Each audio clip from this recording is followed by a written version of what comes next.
Welcome to Horse Racing Northwest podcast edition, getting closer to the 2022 Emerald Downs meeting. Joe Withy and Vince Broom here in the TV room at Emerald Downs. We'll have a couple guests today, Vince. Jon White, Dan Jukich are going to join us. And this is our second podcast and vidcast, maybe? Yes. On TV, YouTube. You can go to youtube.com, type in Emerald Downs podcast, and those cameras really look made for kind of a nice appearance. Well, yeah. If I don't say so.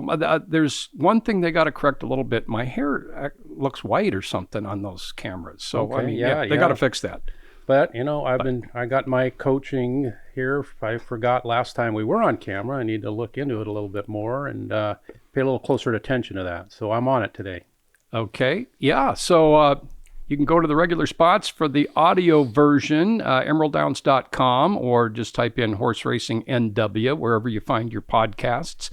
And again, video cast on YouTube, where we'll have some pictures and video to support what we're talking about. Cy Labar, our producer, editor, and we are getting going. So, hey, big week in the world of racing in the 3-year-old picture, Vince. Jon White's going to talk about that with us as well at Gulfstream, Turfway Park, and Oaklawn. Yes, Jon is the perfect guest to have this week because he writes that column that's about as detailed on 3-year-old as anything you're going to find anywhere. Yeah, the Arkansas Derby, the Florida Derby, little surprised to see Classic Causeway coming back. You don't see the Tampa Derby winner wheel back that often. And then the Ruby Stakes, is it, at Turfway? 600,000 there. 600,000. So that's 3 real big preps. Tomorrow's April, which means the countdown is really on for the Kentucky Derby. Yeah, 3 more big preps the following week, April 9th. But we're coming up on Saturday, April 2nd for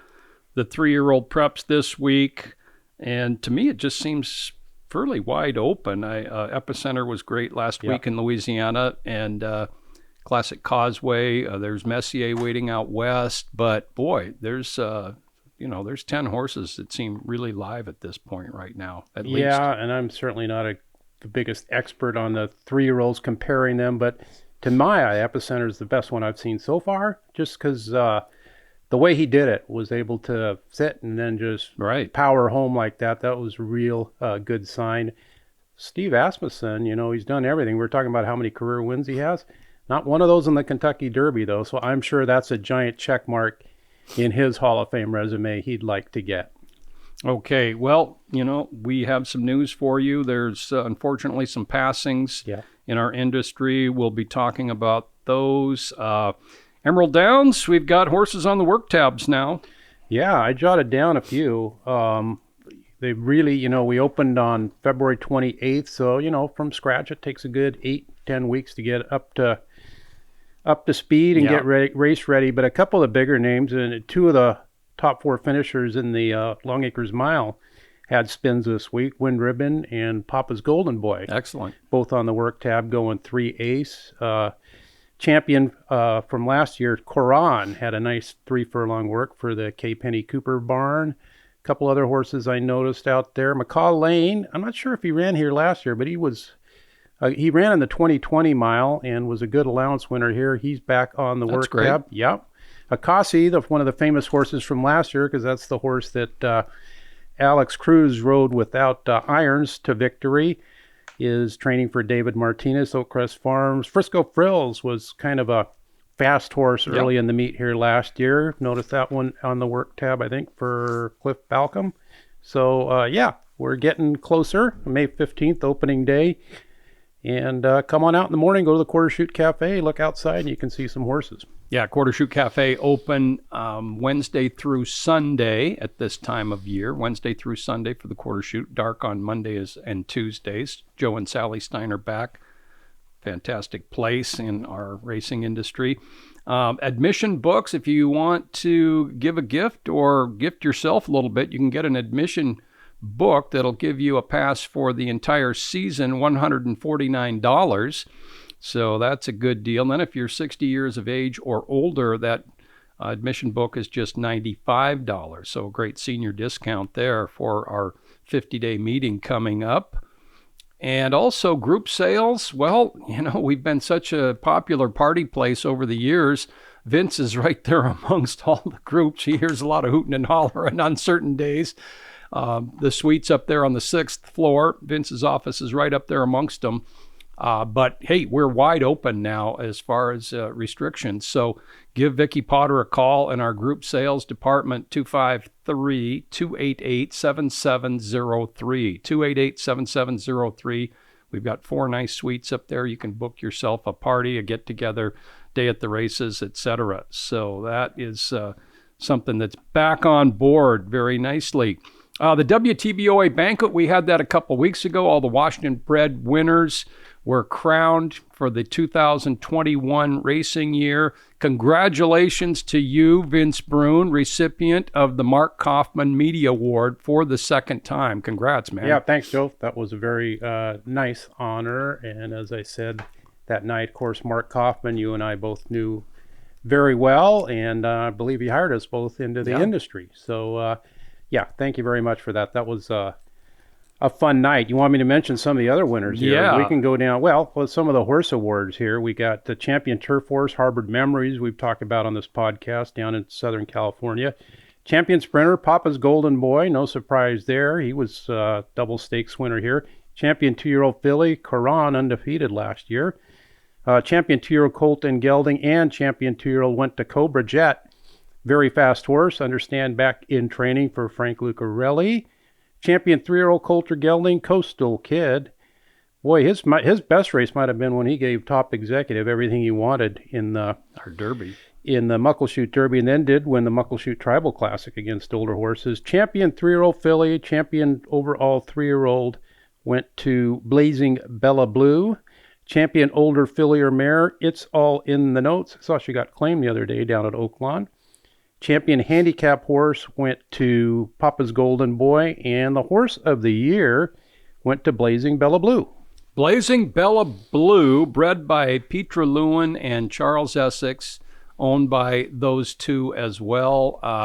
Won a nice stake here at Emerald last year, and then ran well after that against some older horses. But she really shone down at Turf Paradise in the fall. I think that's probably what clinched it for her. Two more stakes wins. She got 2 stakes wins in the fall down there, because that award could have gone a lot of different ways. And Blazing Bella Blue, very deserving, yeah. Yeah, she was our leading Washington bred earner for 2021. She was the only horse to win stakes at 2 different venues among Washington breds, and the first 3-year-old filly to be named Horse of the Year since Rings a Chime in 2000. So, yeah, big year for Petra Lewin, Charles Essex, Blazing Bella Blue. Kay Cooper got a Training Achievement Award. Kay was our leading stakes trainer last year and had 2 outstanding juveniles. 5 stakes wins, yeah, just outstanding. And we'll see some of those horses again this year. One of the highlights for me, not obviously was winning an award, but was the special award received by Marshall Allen. Yes. That was a great moment. You bet. The White Horse Award, sponsored by the Racetrack Chaplaincies of America. We've talked about that before. And can people watch that video? I It's recommend available. it. Go to YouTube, is it? And or just White Horse Award. White Horse Award, Google that, and you'll come up with it. And great story about a very humble man. Yeah. And, I didn't even know about that story till after our meeting was over last year. Yeah, right. And I never heard that what happened, and it happened in our stable area. Marshall Allen saved a life. Jim Folks, a longtime member of our thoroughbred community as well, and Marshall was ready when needed. And what was interesting was he mentioned, I think it was when Gary Longtalk unfortunately passed away a few years ago, it had a cardiac arrest, and no one was really CPR trained, and he kind of said to himself, you know what? I need to learn that, because I want to be prepared if something like that ever occurs again. And when you know it did, and he saved a man's life because of that. And, that's a reminder for all of us. There are, free classes. You can probably find one pretty easily to learn CPR and be confident at it. And you could make yourself very useful like Marshall Allen did. Yeah, the White Horse Award went to Marshall Allen. Kay Cooper got the Training Achievement Award. Stakes winners Coron and A View from Above and Bayakoa's Image.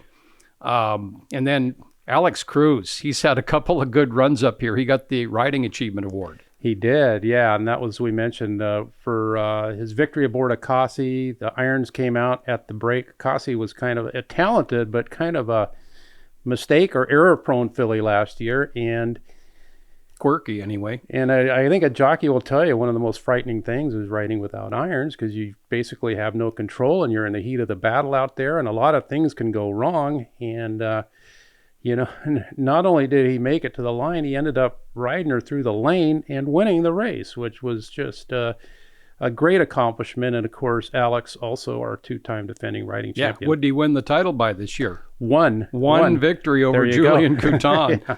And Kasi, certainly helpful in that area. So, yeah, Alex Cruz 2 for 2 with riding titles at Emerald Downs. He's expected to be back this year. Mm-hmm. He said that on there. Yeah.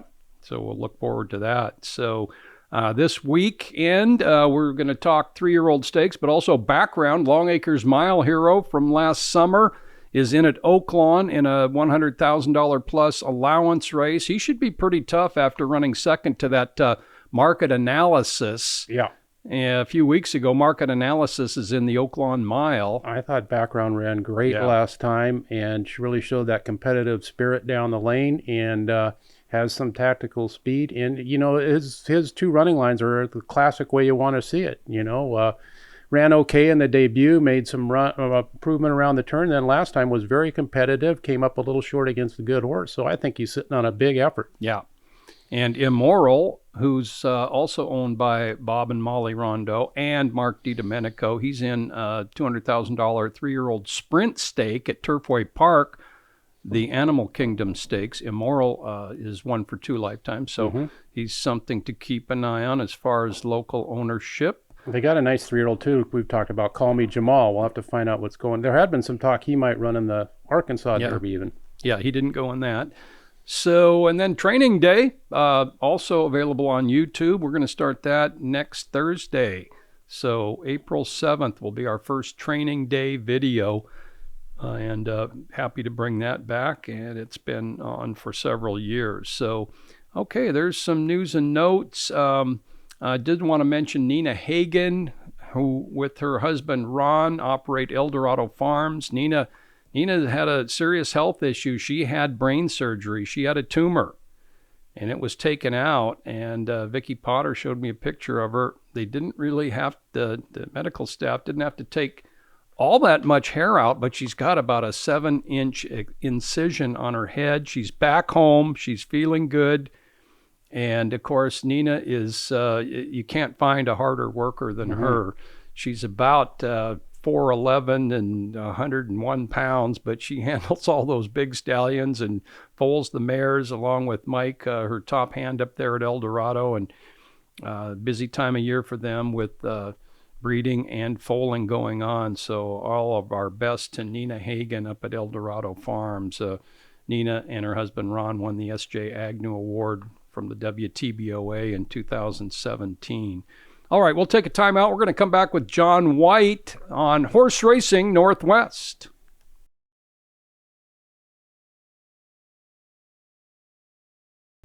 Horse Racing Northwest continues. Joe Withy, Vince Brune here at Emerald Downs. Thanks for joining us on audio or video. Video available at youtube.com. Go to YouTube, type in Emerald Downs Podcast, and you'll get a few pictures and a video to support kind of the things we're talking about.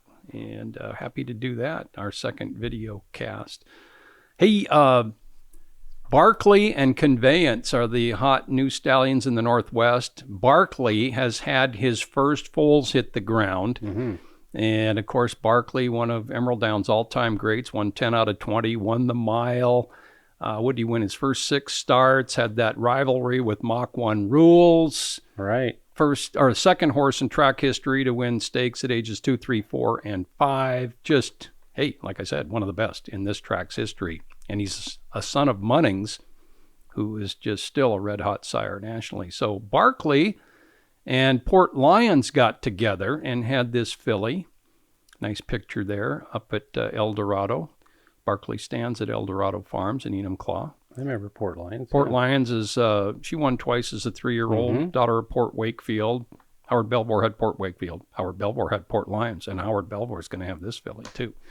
And also Conveyance has bred some really good mares around this state. He has about 12 foals on the grounds for 2022, according to Debbie Pabst at Blue Ribbon. Conveyance, the son of Indian Charlie. This is a filly out of Great Mom.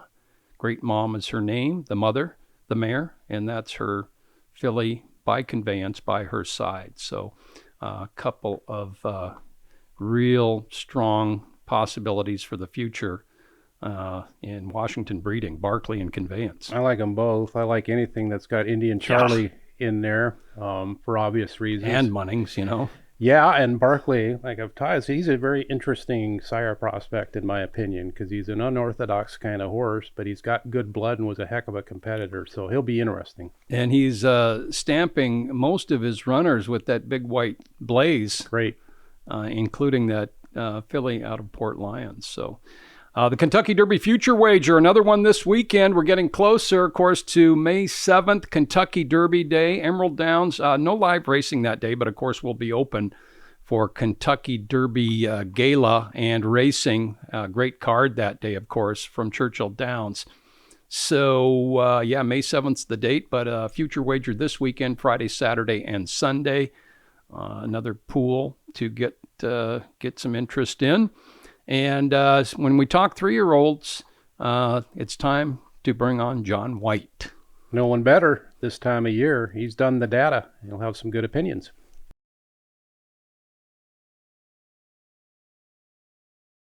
They have a quarter of a mile to run, and Messier is in command. Cabo Spirit a length and a half behind, and the others are well back as Messier turns it on at the top of the stretch, and he is making his mark on the 3-year-old crop. It's Messier putting on a dazzling display, opening up by 10, by 12. Messier all alone in the Robert B. Lewis Stakes.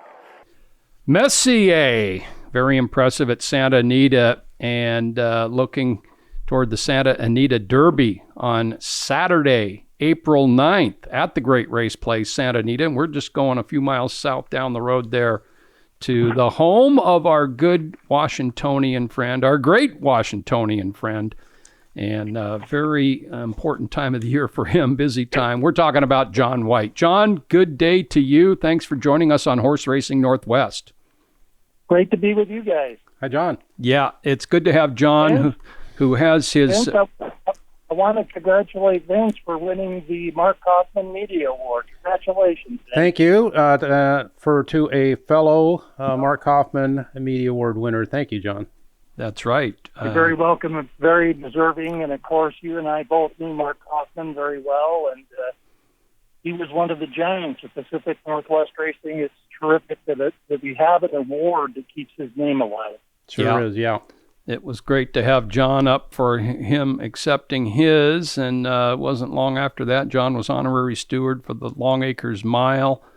Always good to have Jon in town around mile week. Sometimes it was a little tougher getting up that next morning after meeting Jon, but we got through it, and lots of good stories, as so many of you have heard, through Jon's appearances on the Win Play show all those years on KJR, and again here on Horse Racing Northwest. And Jon, big weekend of 3-year-old races, 3-year-old stakes races, a lot of the good horses in action. And of course, those that aren't running this weekend will be running next weekend at Santa Anita, Gulfstream, and Keeneland. But hey, your column is outstanding this time of year.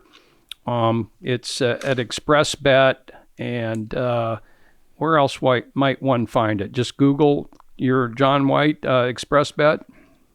Well, I would say Twitter, because I always post it at Twitter. Okay. You can go to @PostTimeJon, Jon, @PostTimeJon at Twitter. For instance, this week's column is posted there at Twitter. Okay. Well, very good. And, one of the real attractions this weekend is the Arkansas Derby. Dwayne Lucas is running a filly in the Arkansas Derby, and by all accounts, well, he wouldn't probably have her in there if she didn't have a great record. And Secret Oath has a great record in the winter and spring of 2022. John, what do you think about Secret Oath on Saturday? Well, I think she's the one to beat, without question. Not only does she come into this race having won 3 consecutive races by a combined 23 lengths at Oaklawn Park, but if you go by thoroughbred numbers, which to me are superior to the Beyer speed figures, but I mean, she's had outstanding thoroughbred numbers, really 2 of the best of this entire class in her last couple of races. She even overcame some trouble last time out to win and win going away. Of course, facing boys for the first time, that's something she has to prove.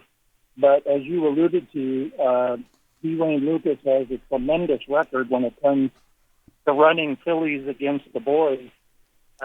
My number 1 horse on my top 10 right now is Messier, who is headed to the Santa Anita Derby, and he's had 3 just fantastic workouts in a row leading up to the Santa Anita Derby. He's been transferred from Hall of Famer Bob Baffert, who won the very first Longacres Mile at Emerald Downs with Izzet Ingut. I was the teacher that day for that race. But Tim Yakteen now calling the shots with Messier. And then moving into number 2 on my top 10, Epicenter, who really, there's just nothing to knock with him. He was so impressive winning the Louisiana Derby, coming from off the pace, which is important to prove he could do that. Yeah. Since Formidable Kingdom is so fast, and looks like he will probably be the early leader in the Kentucky Derby. So it's pretty important for somebody to show that they can come from off the pace, which Epicenter did. And I had Secret Oath at number 2 until this week. Now she drops a notch to number 3. But look, this is really a talented filly. And you go back with Wayne Lucas. I was at Hollywood Park in 1982, and really the most impressive race I've ever seen a horse run in person. Even more impressive to me than Kenyatta's Breeders' Cup Classic. No. Really? Was Landa Lucy winning the Lassie Stakes just 1 week after her maiden victory at Hollywood Park. 1 week later, she won a 6-furlong stakes race by 21 lengths. She was from the first crop of Seattle Slew, and she was just a phenomenal thing. I mean, Wayne Lucas was very confident she was going to win the Kentucky Derby in 1983. Wow. Unfortunately, she died of a bacterial virus late in her 2-year-old year. That was a shocking death. Just one of those freak things. By the way, a book will be coming out this summer on Landa Lucy, written by Mary Purdue. And she, believe me, I've helped her with this book. She's put a lot into it. I wrote the foreword for this book, so keep an eye out for it. You can pre-order it right now at Amazon. But you had Landa Lucy, followed the next year by Althea, trained by Wayne Lucas. Now, she won the Hollywood Juvenile Championship against the boys in her second career start by 10 lengths. Wow. At Hollywood Park. And do you know who finished 5th in that race? A future Hall of Famer, Precision. Now, Althea, when she was a 3-year-old, she got beat in the fantasy at Oaklawn Park, but came back 1 week later in the Arkansas Derby and won by 7 lengths. And she tied the track record that day as a 3-year-old filly. And believe me, Althea ran a big enough race that day, tying the track record, that she would have won a lot of Kentucky Derbies with that effort. And do you realize that her time of 1:46 and 4/5 seconds is still the stakes record all these years later? 38 years later, Althea holds the stakes record for the Arkansas Derby. A filly holds that stakes record. I was not aware of that. Jon White joining us on Horse Racing Northwest, recapping Landa Lucy, who I don't think ran against the boys in her brief career as a 2-year-old. That's correct. But Althea, I was not familiar with the fact she won the Hollywood Juvenile Championship over Precisionist, none other than him. That was Althea, yeah. Yeah, and she was certainly one of the favorites for the Kentucky Derby that year. I don't remember if she was the distinct favorite. Well, what happened, and here's I the think thing she about was. Lucas. Listen, I first met him in the spring of 1981 at Hollywood Park. And to show you how smart that guy was, when I interviewed him for the first time, I started to walk off. I was with the Daily Racing Forum, a daily columnist and a reporter. And in my first meeting with Lucas, he stopped me and he said, by the way, would you please refrain from writing anything about how nice our barn looks here? He says, we've had a lot of that. A lot of the other trainers are kind of jealous about that. And believe me, as I was walking away from his barn, I was going to throw that in because his barn was an absolute show place. He made, and it's continued to be that way throughout his career. But that's how smart he was. He knew I was going to put that in there. Yeah. And it was kind of a test for me, too, because the fact that he asked me not to write it and I honored his request, it's one of the reasons I got along for many, many years for my entire writing career and television career with D. Wade Lucas, because if he told me something off the record, it stayed off the record. But Lucas is a very smart man. And the thing about Althea was, in those days, Joe and Vince, the Arkansas Derby was 2 weeks after, before the Kentucky Derby. Okay. Only 2 weeks later, she ran in the Kentucky Derby. Now, if they had buyer speed figures back in those days, I hate to think what her number would have been in the Arkansas Derby tying the track record. I mean, it would have been off the charts. And this would have been the prime example of a horse of what they call regressing or bouncing. Because for her to ship from Arkansas to Churchill Downs and run 2 weeks later in the Kentucky Derby was just asking too much of her. But the proof that Lucas learned from his mistakes is he would come back later and win the Kentucky Derby with winning colors, of course, in 1988. And that was only the third filly to ever win the Kentucky Derby. But Lucas knew that it was important to have more time between that final race before the Kentucky Derby and the Kentucky Derby. And with the winning colors, he had 1 month, not 2 weeks. And now he's going to have 5 weeks, whether he opts for the Kentucky Derby or the Kentucky Oaks. Either way, he's going to have 5 weeks because of the change on the calendar for the Arkansas Derby.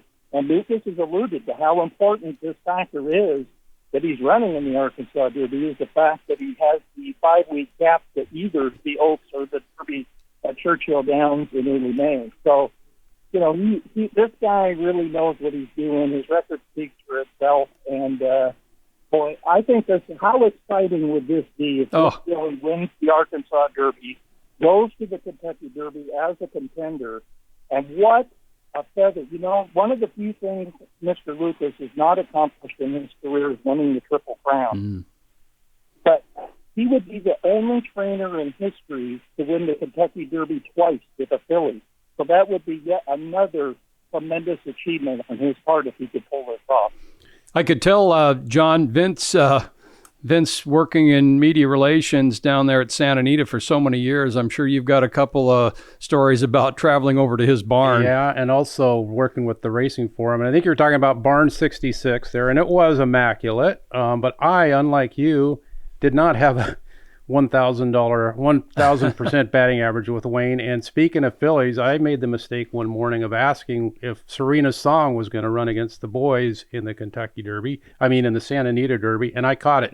Did you? Pretty bad, yeah. He let me know on uncertain terms to beat it. Seems like a legitimate question to me. It was. I caught him at a bad time. You know, the one thing with Wayne Lucas, and I'm sure John knew this too, he had his phone work early in the morning there. This was before cell phones, and I kind of interrupted him in between phone calls there, standing outside of his office. And I think that was part of the problem. But on the other hand, he was gracious with me many, many times, and would chide me in a nice way if I picked one of his horses and it got beaten, or it won if I picked against it or whatever. So he knew, like John said, he knew the media game better than anybody. And I don't want to make it sound like he was an ogre. He was generally pretty darn good to deal with, you know. Well, one thing about all trainers is, as whether you're a broadcaster, a journalist, or in media relations or publicity, knowing when to talk to somebody and when not to talk to somebody. Right. Particularly in the morning when trainers are very busy doing their work is very key. And people that really don't learn that don't get very much information. So that's a real important aspect to dealing with trainers, is knowing when to swoop in and ask the questions. And that's one thing I learned early on with Mr. Lucas, was to hit him at the right time, and that was very important.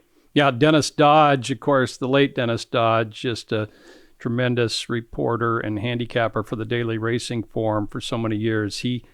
He also would approach a lot of, say, tougher trainers by bringing up one of their good victories very early in the conversation to kind of get them smiling a little bit. Yeah, he was good at that. He goes, "Yeah, bud. Oh, just talk about his one of the big tricks I learned was to often have something that could be helpful to the trainer.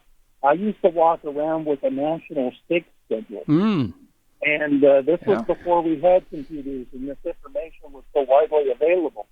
And by having that, a lot of times, especially when I would be writing about stakes horses, I would be able to tell a trainer, hey, here are some of the other races across the country for this particular filly or this particular horse. In other words, I would carry a condition book, that stakes schedule, lots of things, my notebook, that I could also be helpful to the trainer. And that's another thing that really helped me get along and get good information. It's why, like, I was sitting in the press box one day at Del Mar and got a phone call, and it was John Sullivan, who was the trainer of the Bark. The Bark's the horse that barely lost the first $1 million thoroughbred race, the Ellington Million of 1981, to John Henry, the great John Henry. And in the phone call, I picked up the phone and I heard, "John boy, this is John Sullivan. I've got a scoop for you." And I said, "Oh, John, what's that?" And he said, "The Bark is retired." And I said, "Well, I'm very sorry to hear that, but so what can you tell me?" And that's how I got the story. And I learned that from Joe Hirsch. Joe Hirsch, the great Daily Racing Forum columnist, took me under his wing early in my career. And he was one of my many great mentors. And that was one of the things I learned about Joe. Plus, Joe was the guy that kind of taught me, don't make it a one-way street. Have things that could be helpful to the trainer.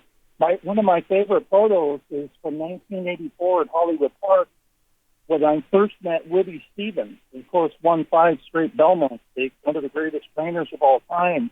And at first, he was not being all that, helpful to me. He was running a horse called Saban, a filly, the day before the Breeders' Cup, and she was in the running for an Eclipse Award that year that ended up going the Royal Heroine, who won the very first Breeders' Cup mile. And I'm walking down the road with Woody, and I've got a Gary Jones hat on, but in my hand in Woody Stevens' hands are the past performances for his race. Mm-hmm. And again, before computers and everything, I would have these past performances for stakes races early, provided by the Racing Form, and I would let trainers look at these. And believe me, they just lapped that up. And the minute I said to Woody, I said, "Do you want to see the past performances for this race?" Boy, I mean, it was like you flipped the switch, and suddenly I was getting all kinds of information from one of the great trainers in racing history. By the way, Joe Hirsch, a tremendous fan of D. Wayne Lucas, too. I remember Joe would take us to dinner with the Daily Racing Forum, the classy gentleman that he was. And I said something semi-derogatory about Wayne, and in a very gentlemanly way, he set me straight on that. Do you realize what that man has accomplished? And he went on to list all the great things he had done in the sport, not only as a trainer, but in a public relations sense, that he was the greatest thing we got going at the time. So, Joe was a huge fan of Lucas. Well, for any budding journalists out there listening, there's some good tips from Jon White on doing interviews and approaching people to try and get some information. By the way, speaking of interviews, one of my favorite times in all of television was the first year I worked at Santa Anita in TV, doing commentary, for the simulcast network. I put together a whole series of features. I sure wish they had saved these. They were like a minute and a half to 2-minute features, and we called them great moments. And we would show a great moment from Santa Anita, and then we would get a quick comment from the trainer. And Kurt Hoover and I, on a golf cart, went over to the D. Wayne Lucas barn one morning, And I explained to him what we were after, and we mic'd him up, and the cameraman got ready and everything. And I said, so tell me about Land of Lucy. And he said, John, don't ask a question. Just give me the name of the horse, and I'll take it from there. There you go. And that's what we did. I'd go Land of Lucy, Althea, and just right down the line. And, I mean, the guy would give you the perfect soundbite. And, you know, a lot of those trainers, it was like pulling teeth to get them to make a good comment that we could use for this television feature. And I know, Joe, you're very familiar with that kind of situation. That's where Dwayne Lucas turns out to be a person's dream, because all I had to do was say the name of the horse, and he took it from there. Yeah, that is great. Frank Lucarelli's pretty good up here. In fact, Cy Labar, who's editing this show, he, after a couple of years, he goes, hey, Frank, you know, he goes like 22 to 24 seconds almost every time. You can count on it, and it's usually don't have to cut anything. So, yeah, some guys are better than that at others, and Lucas helped you out nicely. Jon White, our guest. Well, another Longacres Mile memory I have from television is I was doing the post-race interview with Jim Penny after one of his many Longacres Mile wins, and we were up against the clock. And the producer was telling me in the ear, don't interview Penny because he talks too much, and we don't have time. He's only got 1 minute, and there's no way you can hold him to 1 minute. I said it's too important for Penny to not be on this show, and I promise you I'll keep him to 1 minute. And I had to really argue for that, and I won. But I'm telling you, I put the fear of God into Mr. Jim Penny, and I knew him well enough, and he knew me well enough that he believed me. And I said, Jim, I'm not kidding around. We have exactly 1 minute left in this show. You have exactly like 40 seconds is all you can say. And I'm not kidding around here, Jim. I'm going to cut you off if you're not done in 40 seconds. So that's the deal here. Will you do that? he goes, yes. We did it. Yeah. The producer said that's one of the greatest accomplishments I've ever seen in the history of racing, is keeping Jim Penny down to less than 1 minute. Don't I know that? Jim loved to lay deep background before he got to the heart of the answer, but original inaugural class of the Washington Thoroughbred Hall of Fame, the late Jim Penny. John, you like Secret Oath in the Arkansas Derby. What about the race at Turfway Park, the Jeff Ruby Stakes, and also at Gulfstream this week? We've got the Fountain of Youth. The Florida Derby. Or the Florida Derby. Dang, they ran the Fountain of Youth. Well, the Jeff Ruby to me is a very wide open race. I actually thought that Bomb was a Kentucky Derby contender maybe earlier in the year, but he ran so poorly in the Holy Bull that I certainly don't really see him as that, although he's continued to work exceptionally well on the dirt all along, all this time in Florida, and then even more recently at Keeneland. But he does have a win over the track in the John Battaglia Memorial, which was run over that synthetic surface. By the way, to show you again my experience in this game, John Battaglia Jr., the son of the person who that race is named after, I worked with the Louisiana Downs in 1976. I was the chart caller, and he was the call taker. And They brought us the racing form one day for the next day, and there was this picture of this kid at River Downs, and I started laughing. And John Battaglia Jr. said, "What's so funny?" And I said, "When did they start letting 10-year-old kids ride anywhere?" And he said, "That kid's not 10. He says, believe me, when it's all said and done, you'll say this is one of the greatest jockeys of all time." Oh, I know. And I said, "Well, what's he doing at River Downs?" And he says, "He's just starting." He said, "You follow this kid. Believe me, he's going to be one of the greatest of all time." Well, it was Steve Kaufman who was the guy pictured on the front of that racing form, and John Battaglia Jr. was certainly right about that. So, indeed. Well, I'm going to stick with Tis the Bomb, but I think that's a wide open race, and I think it could be right for a big upset. But this Florida Derby is really exciting. There's no question about it. It is. It's got 3 of the horses ranked in my top 10. Number 4, Classic Causeway. Number 5, Simplification. Number 6, Vita Barrio. And then you've got a very exciting up-and-comer from the barn of Hall of Fame trainer Todd Fletcher, too, who's coming off a huge maiden win and could be any kind. I mean, this horse just lumped last time out at 135 and change, and looks like he could be, who knows? I mean, if he wins the Florida Derby, charge it, and wins it, and he's a beautifully bred colt, too. So he's exciting coming into the race. I'm going with Classic Causeway. Okay. I'm a little nervous that he doesn't have better buyer figures since his maiden win when he got a 90 at Saratoga in his debut. And he's coming back in just 3 weeks. Now, nowadays, that's an extremely fast turnaround. I talked about Landa Lucy as a 2-year-old. She came back in 1 week after her maiden win. I talked about Althea running in the Arkansas Derby 1 week after the Fantasy. Nowadays, 3 weeks is like hardly that's an extremely fast turnaround. The Classic Causeway won the Tampa Bay Derby so comfortably. After the race, he looked like he wasn't tired at all. Came back. I mean, I thought he could have run in the next race if they'd wanted him to, or certainly the next day.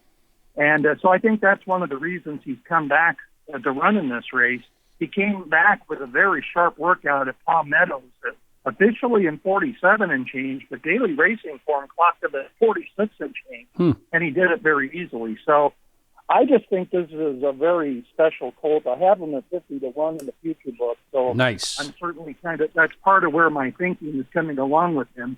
But I also have Simplification and White Barrio in the future book at pretty nice numbers too. So it wouldn't crush me if either of them won either, because I'm for a good score in the Kentucky Derby if any one of those three wins. Simplification, I think, is a very good colt. And he got a 96 buyer when he won the Fountain of Youth, and he did so coming from off the pace. And White Barrio looked very good when he won the Pulley Bull and defeated Simplification. Yeah. But I came away from that race more impressed with Simplification, because Simplification was expected to be on the lead early in the Holy Bull, and he got left at the gate.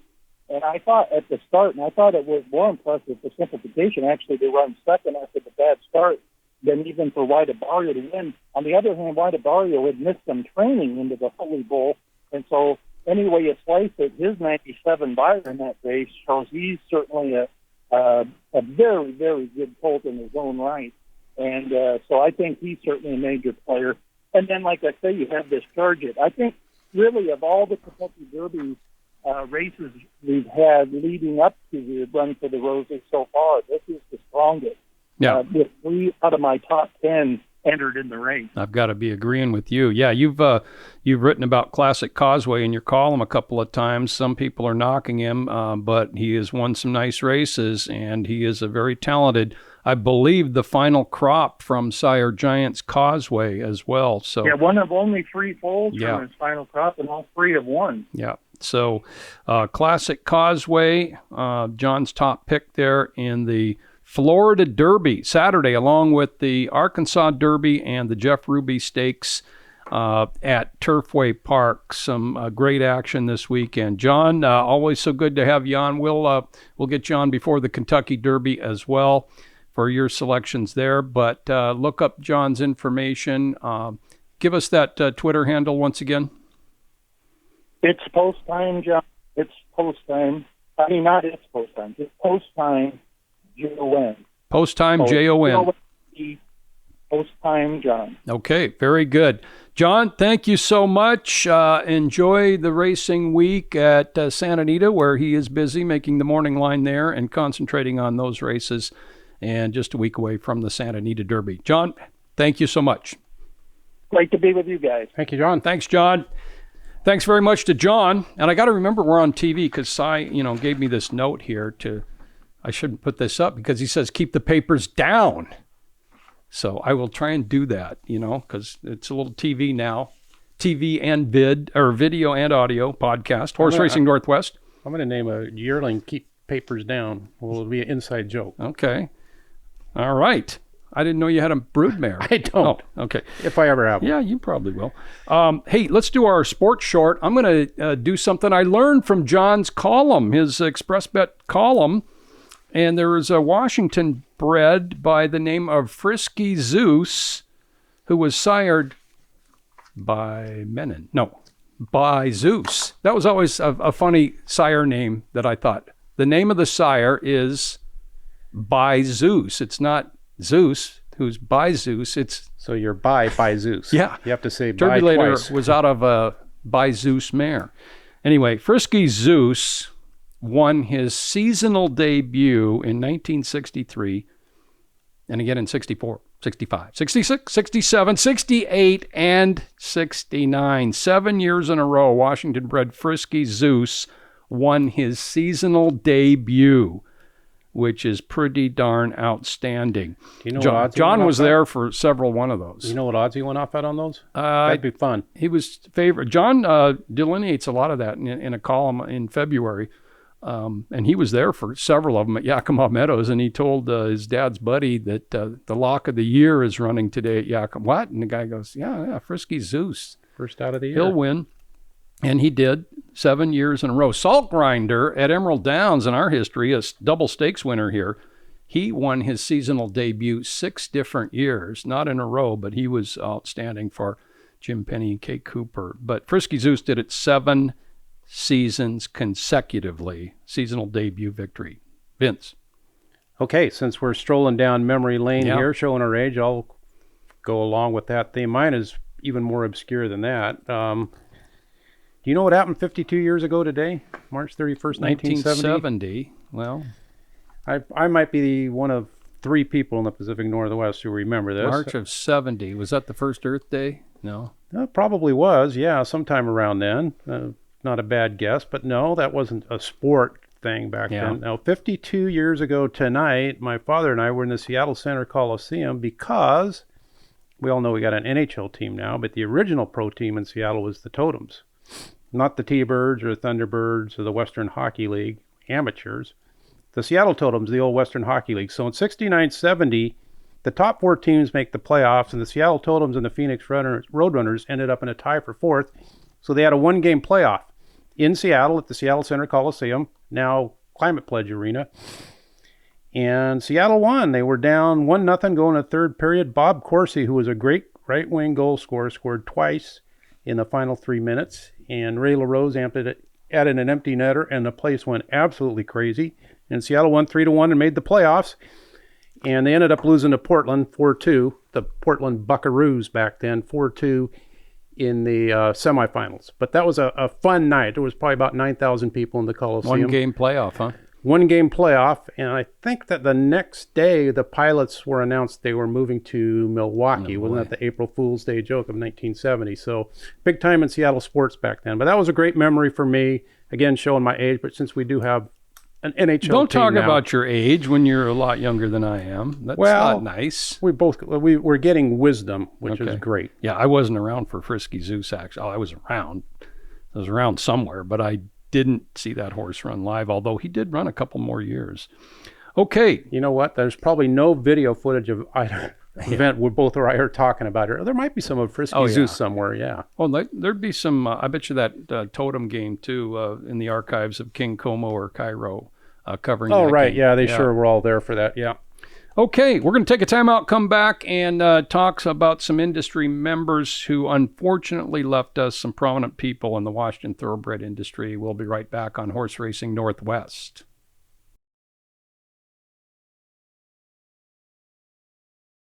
1/8 of a mile from home in the 74th running of the Derby. On the inside, 5-Star General. On the outside, it's Explode. In deep stretch, 5-Star General. Explode on the outside. They hit the wire. 5-Star General to win it. Horse Racing Northwest continues, and that exciting call of the 2019 BC Derby, won by Glen Todd's 5-Star General, a very thrilling race. And the call of that race was done by track announcer and head of simulcasting and media at Fraser Downs and, of course, Hastings, Dan Jukich, who joins us on the line to talk about, unfortunately, the late Glen Todd. Dan, thanks for joining us. Thanks very much, Joe, for having me on. And yes, he was a well-known figure in the Northwest. Oh, my gosh. Glen, it's just, he was such a huge part. I mean, you were there every day, and we know of his importance in British Columbia in racing, in purchasing horses at sales, and what did he run, 5-6 horses a day, and actually the loan last year to keep racing alive, the interest-free loan. Mike Puich said he was a huge part of Pegasus Training Center in Redmond in our area, supporting that. And he told Mike last summer, he said, yeah, buy a few down there. I want to support those breeders in Washington too. And he ended up buying the sales topper at our summer sale last year. But Glen did pass away last weekend at the age of 75. And you knew him well, Dan. Yeah, it's funny. Part of my other duties was taking entries on entry day, and Glen would always come in and give me his entries to put in. I don't know whether it's because he trusted me to put them in right or what, but anyways, and of course, Glen and I, we're both Yankee fans. I hate to say that, but we are Yankee fans, and we'd always commiserate about how well or well they weren't doing. Yeah, he was a great sports fan. Supported your casino up there and wagering. And in recent years, he trained a lot of his own horses after Troy Taylor retired. And boy, what a run they had starting, about 2000, early 2000s? Well, 2007 was their first combination of the Todd Kinsella and Troy Taylor era, if you want to call it that. And they ran all the way through to 2012. Mm-hmm. So for 6 years, they were the top dogs here at Hastings. Oh, for sure. We just saw win after win. And Mike Puich was a good friend of Glen's. And, of course, Dr. Mark DiDomenico and Glen combined for co-ownership on so many horses. And, again, Glen wintered a lot of horses at Pegasus. And I remember Mike telling me about him before I'd met him. Vince, that, this guy is just a super guy. You won't believe him. He's just like Mike Pegram. And I remember the first time he won a race down at Emerald Downs, it was a stakes race on mile day. His horse dead heated in the distaff. What was her name again? Is that Holy Nova? Yeah. Holy Nova, yeah. Yeah, Holy Nova got dead. Some foals out of her now. Yeah, and she dead heated for a win in our distaff. And Glen was down there in the winner's circle, and we were talking, and he was a little gruff, He's kind of looked up the crowd, and he goes, I don't know what your crowd's doing here, letting her go off at 11-1 or something, or 10-1. She's way better than that, and she won. And I told Mike afterwards, I says, wow, Glen, he wasn't all that friendly, and he won the race. He goes, oh, he's a super, and I got to know him too, and he. Just a fantastic guy. Operated that Derby restaurant right across the border, handicapping contest every Saturday. And dang, Dan, it's just a huge, huge loss for your industry.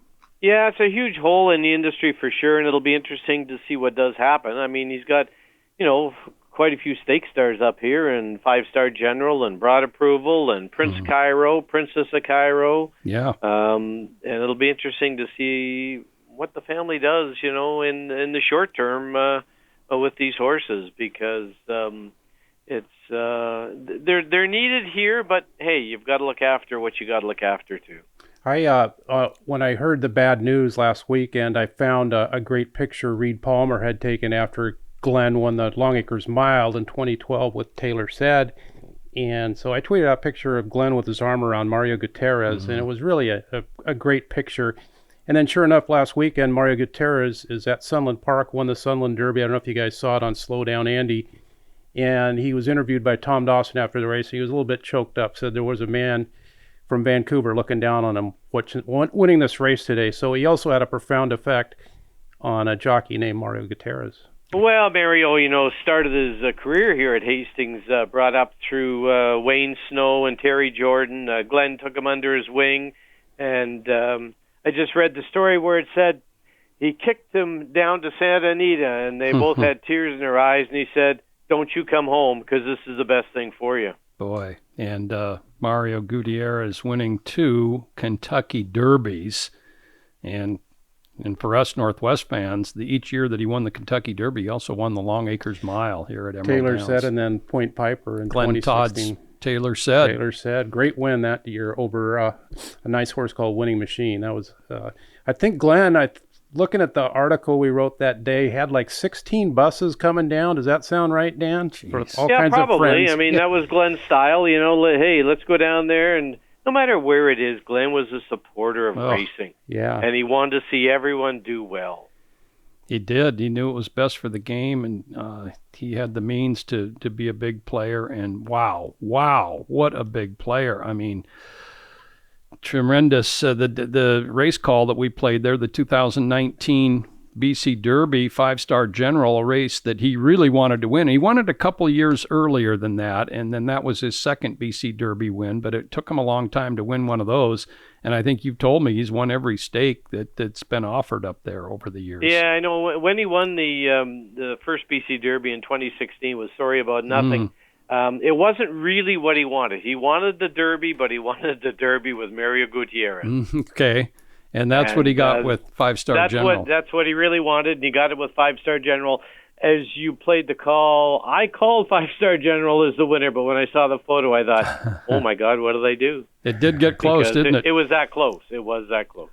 And that day, the race before, he won the BC Oaks, Glen Todd did, with Amazonian. And after the BC Derby, he won the Premiers with He's the Reason. So that was... can't get much better of a day than that at one track, winning 3 consecutive stakes with those red and white blocks. Big stakes. Exactly, and they certainly will be sorely missed here. Glenn has, of course, a couple daughters, and hopefully, you guys aren't too far from your opening day, Kentucky Derby Day, May 7th. Hopefully, Glenn's horses will have a big presence this year and in the future, but those things remain to be seen. But he ran so many horses here, especially the last couple years when the COVID years when the Hastings, you guys didn't run really any stakes last year, did you, Dan? No, okay. We just ran a few breeder stakes, but as for a stakes program, nothing last year in 2021 at all. You did run second in the 2020 mile here with, was it? 5-star General. 5-star General. Yeah. Behind Another Twist of Fate. Yeah. Is there any services been planned yet, Dan? As far as I know, there's been nothing, but I'm sure they'll need a big arena or a big venue because not only in the racing, I mean, as we all know, Glenn owned about, 24 other companies from border clearance places to bank machine places. And, I mean, and he was never, ever shy about paying his employees. Outstanding. He always felt that they should be paid properly. Great. Just more good information on the great life and huge. It's just that's an understatement. No matter what we say on the importance of Glen Todd in British Columbia thoroughbred racing and such a big factor in the last 10 to 15 years in our program down here as well. So, well, he wasn't shy about buying yearlings in Washington or BC. Right. He wanted to support both sides of the border, that's for sure. But, interesting you talk about Glenn being an all-sports guy. He is in the BC Horse Racing Hall of Fame, but he's also in the BC Sports Hall of Fame. But he went in as a builder for softball because he built a huge complex just on the other side of the border called Softball City for women's softball, and I did read that. All over the place. Interesting. Dave Harrisberger was big into softball too. One of our big owners down here. Yeah. What a loss, Dan. I don't know how you guys can replace a gentleman like that. Oh boy. No, you really can't. And it'll be the same as if you lost a big owner at Emerald that has lots of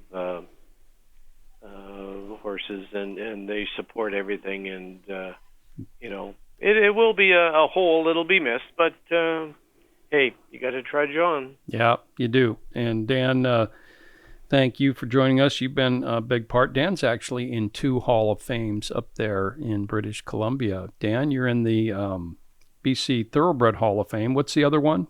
The BC Sports Hall of Fame. Oh, congratulations, man. That is... Thank you. You too, Joe. I mean, you're going to catch up soon, too. Joe's in the Washington Racing Hall of Fame as of June 2021. Yeah. Exactly, and well deserved, and probably long overdue. Yes, Well, sir. Thanks for your info and your speaking to the life of Glen Todd, Dan. Appreciate it very much. Well, I do anything for Glenn, and So many certainly people. a great guy, and we'll remember him for sure. Oh, you better believe it. Thanks, Dan. Thanks for joining us. Thank you, Dan. Thanks, gentlemen. Dan Jukich joining us on Horse Racing Northwest, speaking to Glen Todd, an all-time British Columbia great for sure. And we, again, hope to see those red and white blocks for many years to come. Glen has a couple daughters, and, of course, one is involved in his business. So Yep, gut punch to the industry, but Glenn was a beloved man. yeah. We did have another passing a couple weeks ago, Wayne Mcdonald. Many of you are certainly aware of Wayne, who was a famous agent for Ron Hansen. Ron won stakes races at Longacres, the final 5 or 6 seasons there, at a tremendous rate, double the rate of, say, Gary Bays, the all-time leading stakes winning jockey in Longacres history.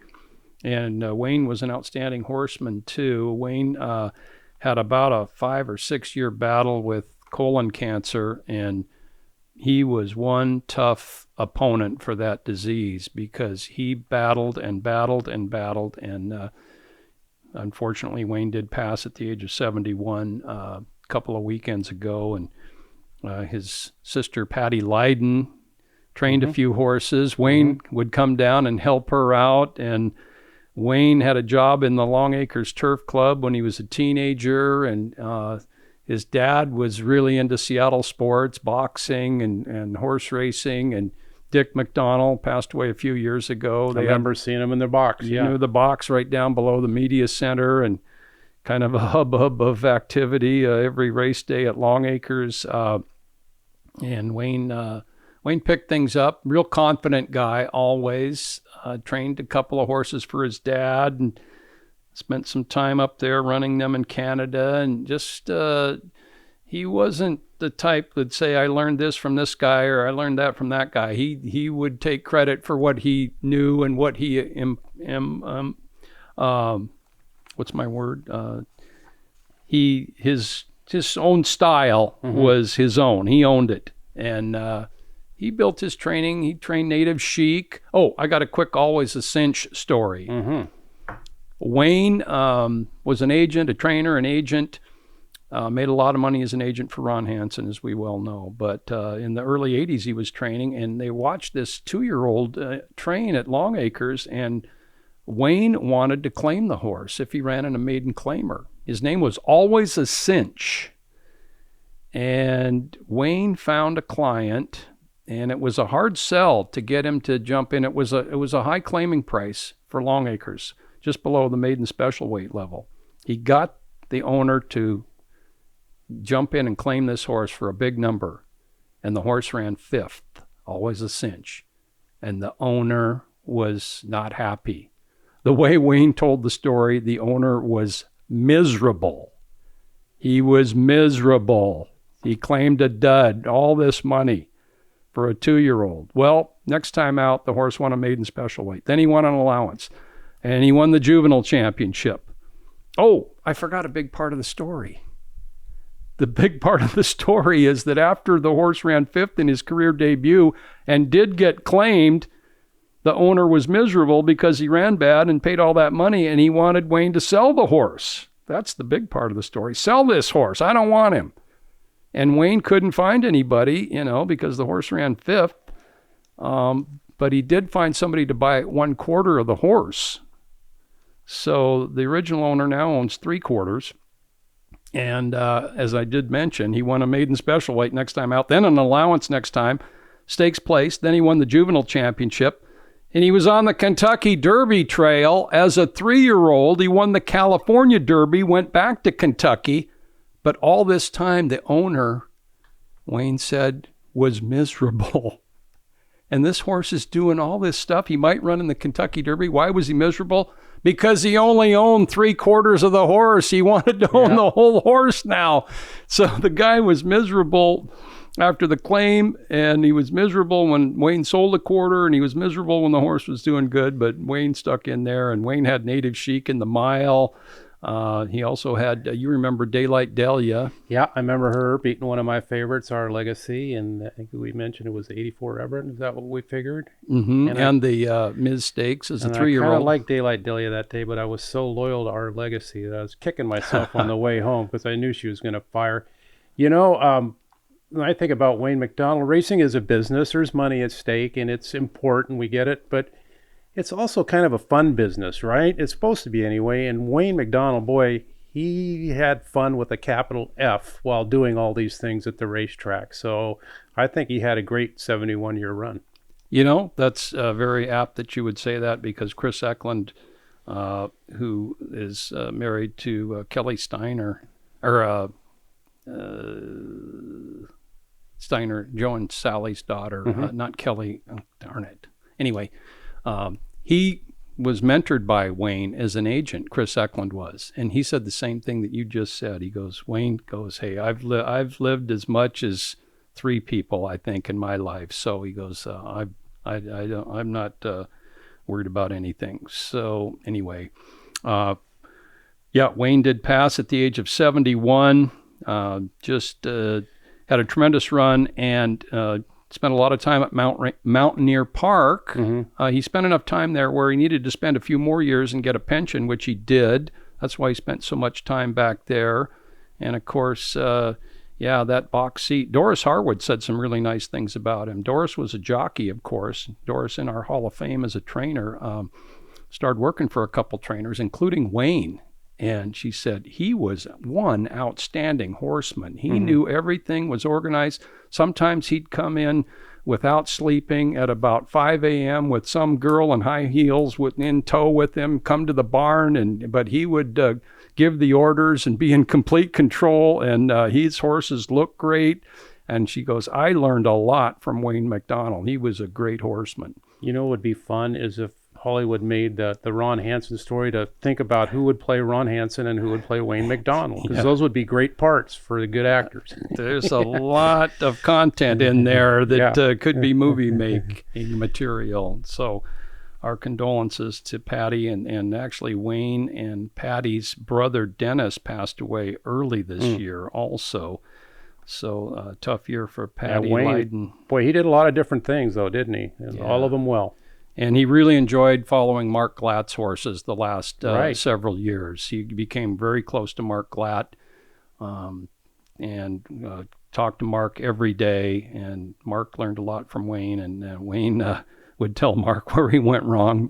He would do that in a nice way, but he was a very confident guy in his analysis and his foresight. So couple of losses there. And, Tom Gillahan also passed away recently. Terry Gillahan's younger brother. Tom worked around the track a little bit, was an outstanding carpenter, and he contracted an illness as well and did pass recently. So our condolences to the Gillahan family as well. So a little bit downer there in our last segment here on Horse Racing Northwest. Selections for this upcoming weekend, I'm going to go to Turfway Park and the Jeff Ruby.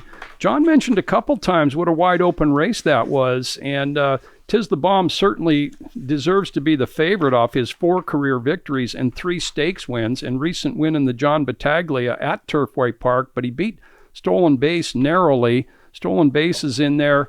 I'm going to go to, it's kind of a little bit of a sire play. Quality Road is one of my favorite sires. And so many people, of course, know Quality Road's runners as exceptional. That's no secret. But Black Adder is toward the outside at 15-1, trained by Randolph Brissett. And Edwin Maldonado is going to ride him back after winning the El Camino Real Derby on the Golden Gate synthetic. And Black Adder looks to be training well. He broke his maiden at Santa Anita going a flat mile, and his next start was in his first on the synthetic in the El Camino Real. He won that. He beat 10 there. He's shipping, and at a 1 1/8, don't worry about the outside post. There's plenty of room. I learned that a long time ago. Plenty of room to get over. Now, you're not assured of a perfect trip, but there is room to get position. So I'll go Blackadder 15-1 in the Jeff Ruby Stakes. Vince? Yeah, I like that, 15-1. Okay, I'll go to Sunday at Oaklawn Park, the last race of the day, race 9. It's a maiden special weight, 90,000 for Arkansas breds, 3-year-olds and up. And one of the things I like in a race like this, the two favorites are Traffic Control 0 for 19 lifetime and Aloe Henry 0 for 7 lifetime. I'm betting against those two. Yeah, off the top. and so there's a first-time starter named More Than Amazing Destiny's been a sire the last several years down at Oaklawn Park. 12-1 on the morning line, shows some good works. The interesting part for here is the broodmare is More Than Anything, daughter of More Than Ready, as you might expect. She only shows, she's 18 years old, but she only shows one foal getting to the races. Huh. And that one is E.M. Maximus, is a 12-time winner, or was a 12-time winner. And that horse was born in 2009. Now, it doesn't show any other foals since then. But this one's worked well enough, gets John Court to ride, and I think it's got a look. It might have shown a little bit of speed in its last work, so in a race that I think the favorites are beatable, let's go More Than Amazing in race 9 at Oaklawn on Sunday. That's number 4. Number 4, More Than Amazing. Firster. Good work there. By the way, Blackadder is a full brother to Gingham, Gingham, a filly that is 3 for 10 lifetime, a stakes winner, and made $214,000. This is just the second foal from Chapel. First foal being Gingham, the stakes winner. So call it Blackadder first. Full to a stakes winner. Okay, we like to look up those female sides on young horses. And trivia. Last week, our question was, name the most recent horse to win the Longacres Mile in that horse's 2-turn debut. So you'd never ran in a 2-turn race, and your first time ever doing that was the mile, and you won. And I think you got this one. I mentioned it to you. I think I got I guessed to the no giveaway. Okay, that's right. Okay, no giveaway had run one time in the Washington Cup as a 3-year-old. And the winner, and the answer is It In Good, 1996. He ran 7/8 a couple of times, but he'd never run a mile until the Longacres Mile. Kind of surprised he wasn't never on the, try those 3-year-old stakes, which Baffert, of course, has dominated for so many years down there. And what did he do after the mile? He traveled all over North America, winning grade 2s and grade 3s in 2-turn races. He was a good horse, one of my favorite underrated riders, David Flores. Is It In Good, the most recent horse. And, going back on the list of mile winners, I don't know if it's happened on any other horse. I mean, it's hard to kind of do all the research from the 60s backward, but I don't think there's anything going back to the mid-60s that first 2-turn race was the mile. So Is It In Good? We'll try and do that research, but he is the most recent. And Michael Tarlow got that. Nice work, Michael. We owe Michael a bunch of swag, man. You find some stuff in your drawers up there, because I got to give him about 5 different things. Nice work, Michael. Send your answers to trivia@emeralddowns.com.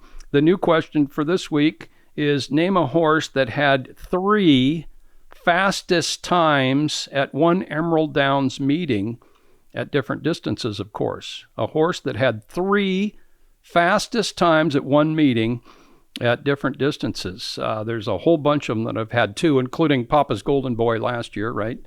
He had a couple of sprint fastest times. I think I know the answer, but I'll keep it to myself. Okay. Send those answers to trivia@emeralddowns.com. All right. Thanks for listening and watching Horse Racing Northwest. And, of course, we'll be on weekly during the Emerald Downs meeting, and we'll be joining you in 3 or 4 weeks again. Adios, goodbye, and this is Horse Racing Northwest.